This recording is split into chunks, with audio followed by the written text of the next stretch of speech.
Telugu Desam party senior నాయకుడు మలైపాటి రవీంద్రనాయుడు తనయుడు, Telugu Desam party యువ నాయకుడు మలైపాటి భానుచంద్ర గారి అకాల మరణం దివ్యజ్ఞప్తికి గురిచేసిందని మాజీ ఎమ్మెల్యే కాటమరెడ్డి విష్ణువర్ధన్ రెడ్డి పేర్కొన్నారు.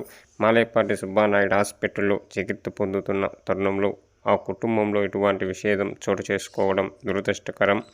భానుచంద్ర గారి మృతితో తెలుగుదేశం పార్టీ ఒక యువ నాయకుడిని కోల్పోయింది. వారి పవిత్ర ఆత్మకు శాంతి చేకూరాలని వారి కుటుంబ సభ్యులకు మరో ధైర్యం ప్రసాదించాలని భగవంతుని కోరుకుంటూ వారి మృతికి సంతాపం తెలియజేస్తూ వారి కుటుంబ సభ్యులకు ప్రకట సానుభూతి తెలియజేస్తున్నాను.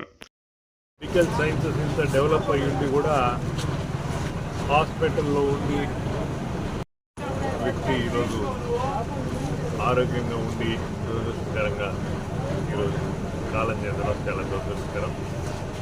భగవంతుడు లీలలో చెప్పుకోవాలి. మామూలుగా హాస్పిటల్ పోయి చేరక ఆలస్యమై కొంతమంది కోల్పోతాం. హాస్పిటల్లోనే ఉన్నాడు, హాస్పిటల్లో ట్రీట్మెంట్ జరుగుతుంది.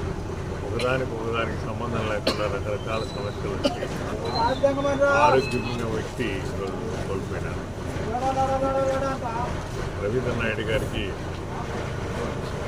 ఒక పక్కన తమ్ముడు ఆరోగ్యం, రెండో పక్కన దాని మీద బాధపడుతుంటే మళ్ళా కుమారుడు ఈ రకంగా పోవడం చాలా దురదృష్టకరం. పిల్లలు ఉన్నారు. అలాంటి పరిస్థితుల్లో అబ్బాయిని కోల్పోయి పంపించుకోవడం చాలా దురదృష్టకరం. ఆ కుటుంబానికి పూర్తిగా సానుభూతి సంతాపం తెలియపరుస్తూ భగవంతుడు ఖచ్చితంగా వారికి మనోధైర్యాన్ని, ఆత్మస్థైర్యాన్ని ప్రసాదించాలని, ఆ వ్యక్తి యొక్క ఆత్మ శాంతి చేకూరాలని కోరుకుంటున్నాను.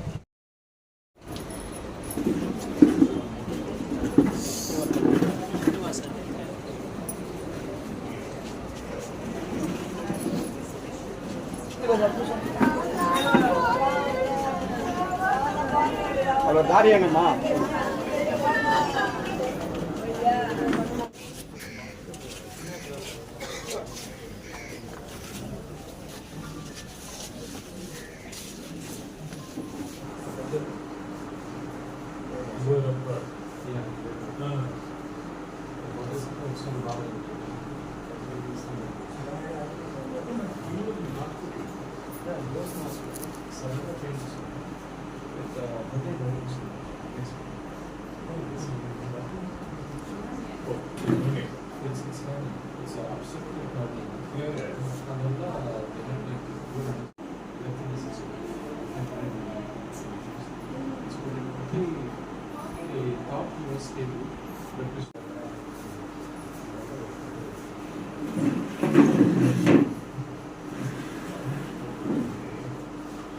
విష్ణు